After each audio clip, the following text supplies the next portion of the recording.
सब सुन रहल छी मदनेश्वर स्थान मदना से दुल्हन म्यूजिक की शानदार प्रस्तुति। Singing by Satyam Singham. DJ Guddu Raj Madhubani presented by Dulhan music. लाल लाल हथोर तोहर गोरे गोरे गाल, लाल लाल हथोर तोहर गोरे गोरे गाल। देखी के तोरा होई छै गे, देखी के तोरा होई छै गे, सबके मन बेहाल हे गई छौरी गई। कोन छोरवा के छही तू मार हे गई छौरी गई, कोन छोरवा के छही तू मार। लाल लाल हथोर तोहर गोरे गोरे गाल, लाल लाल हथोर तोहर गोरे गोरे गाल।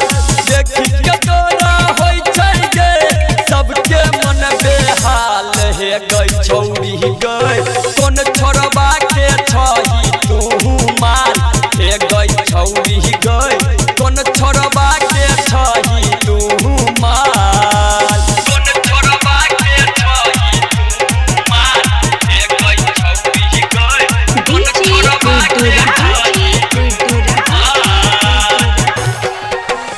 मधुबनी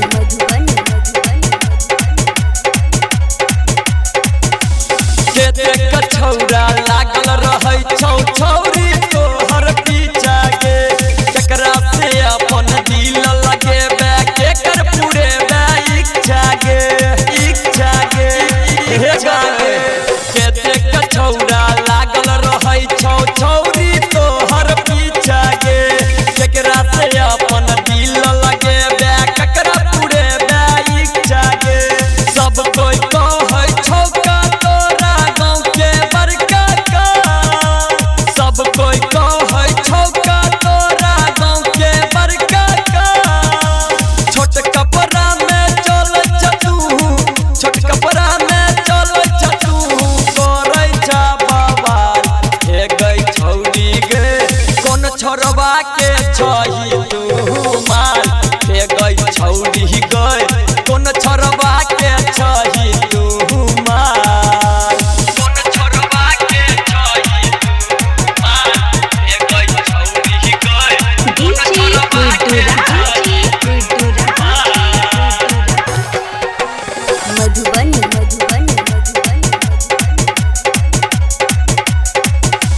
गमे गमे में रानी तोहर होई छौ सगरो चर्चा गे।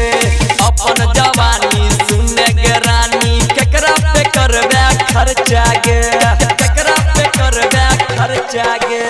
गमे गमे में रानी तोहर होई छौ सगरो चर्चा गे।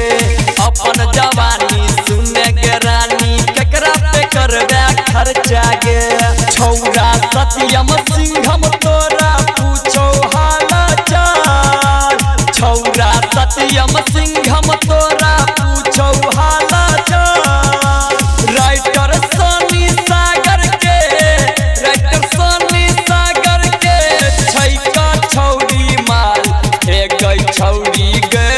गुड्डुआ छोड़ा के छही तू माल हे गई छौरी गई, रजवा छोड़ा के छही तू माल। अखन अहाँ सब सुन रहल छी मदनेश्वर स्थान मदना से दुल्हन म्यूजिक की शानदार प्रस्तुति।